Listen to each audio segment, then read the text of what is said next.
The job of laying a patio can be carried out by anyone with basic practical skills and a few days to spare.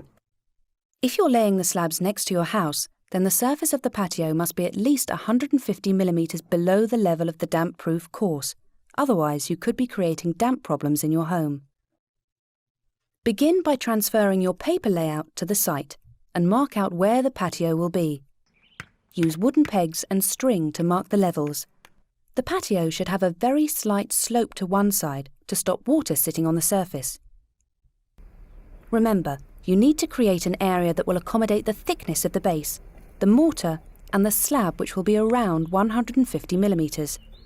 This is an important consideration if you want the patio to match the level of a lawn or another patio.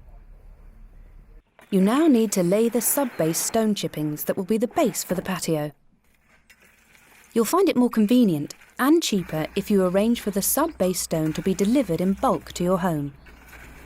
This will now need to be compacted by treading in or with a hired-in powered compactor. Once the base is compacted and level, you're now ready to prepare the mortar. You're going to need sharp sand and cement. Lay down a large sheet of thick plastic and mix 4 shovels of sharp sand with 1 shovel of cement. Slowly add some water to the centre while you continue to turn the mixture. Moisture content is important, and you'll know it's right when you squeeze the mixture.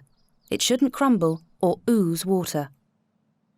Once you have a good stiff mix, you can start laying it evenly on the base. Lay the mix for the whole area of the slab rather than using dabs. This will give a more stable base and will avoid ants creating nests in the gaps. Starting at one corner, gently lay the first slab in place and check for level and positioning. If the slab needs levelling, then tap it gently on one side with a rubber mallet.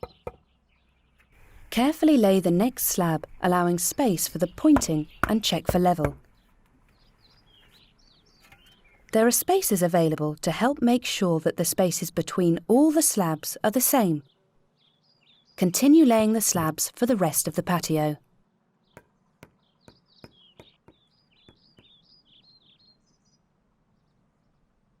You now need to leave the mortar to dry, which is likely to be at least 24 hours before finishing off by pointing the gaps.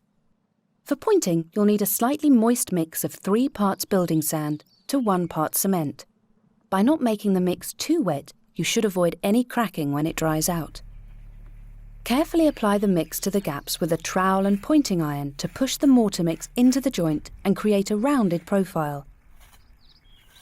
Brush off any excess with a semi-stiff brush before it dries. Finally, you should wash the slabs with a sponge and clean water to remove any traces of cement. Leave the patio for another 24 hours and your new patio is ready to use.